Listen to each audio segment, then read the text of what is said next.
Okay, once you've finished working with your alien, you need to make sure that all the envelopes and everything are making things look nice. So, for example, if you come over here to this knee, you want to rotate around it. If anything looks kind of off or out of place, if you don't like the way things are pinching, then you're going to have to make some adjustments to the lattices. It's pretty easy to do. I actually moved the gizmo parameters down closer to the gizmos because I use them in conjunction with each other a lot. So it's just a lot easier than scrolling up and down. Wish I would have done that sooner. Anyway, if you go over here and you click on these, you can see that the one that you have selected at any given time is going to be the one that turns yellow. I hope that I didn't just freeze it. No, I didn't. Good. Okay, so this would be the one for this knee. Now if I rotate around and I have this envelope selected, I can make adjustments to that lattice and it's going to make it look better. I used a joint angle deformer on this hip as well in order to make that look better. I also could, if I wanted to, put like a bulge thing here, but I think that honestly for that leg it looks fine. This is what it looked like before I put the joint angle deformer on it. So what you'll need to do is when you're checking yours, you're going to need to make sure that everything is looking good. Not just half of it, but the other side as well. I left that one unchanged, that way you could see the difference. If you come around here, you're going to have to also check out your elbows and make sure you've got a bulge angle deformer on your arms. That's going to be both arms and in the elbow. And also test out your fingers. So make sure that when you bend your fingers that everything is looking good there. You might not have to use much on those, especially if you did a really good job with your envelopes to begin with. So if you were careful when you did your boning, then you're probably going to be in good shape with the hands, and especially when you went in to adjust your envelopes later. Also, check out the shoulder. Make sure that when you move your shoulder around, everything is looking good there. Check out with the neck. Basically, you want to test everything because that's what I'm going to be checking when I check your alien.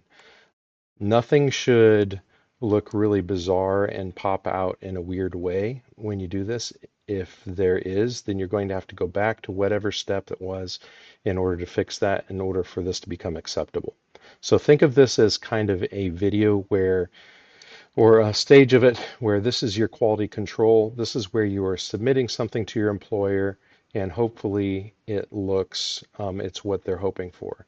Okay, so I already noticed something here. Notice that at frame 20 and at frame 19, we have some changes in the knee. So for whatever reason, I've got some data in there that I need to adjust, and so that would be something I would need to fix. But that's why you need to actually go through and check this very carefully. So please make sure that you check it carefully, and then you're going to animate it striking a pose. So by now you should be pretty good at the whole animation process, and that's not too difficult. Make sure that your alien is in frame when you export your animation.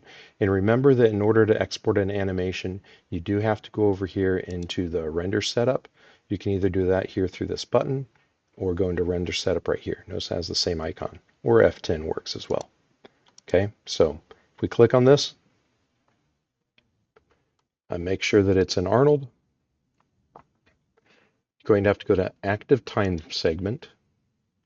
That gives you the entire time segment along here. Or if you wanted to specify a range, which is what you would actually end up doing if you're going to just animate a section of it. If you're going to do lots of different animations in one file, that's how people go about that. But for here, we can go active time segment. Then you come down here to files. You're going to choose the file type. Remember, this is going to be a video, so I use AVI. You're going to name it,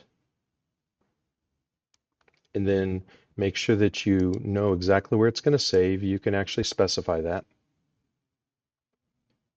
I'm going to save it in Eric's videos. I'm kidding. I think I downloaded that from Eric's folder to check his videos. So you're going to save it just wherever it is that you know you can find it. and then you'll have your video. Just make sure you also turn in this max file because I'm going to open it up and I'm going to check to make sure that when I move things around that there isn't a weird pinch and that everything looks great. You can have me look at it in class too, and also your friends, have them check it out and make sure that everything looks good. If you turn it in incomplete, I'm going to give you that feedback and you're going to need to keep making adjustments until it's correct. So I recommend that you make sure you do this carefully and do it accurately.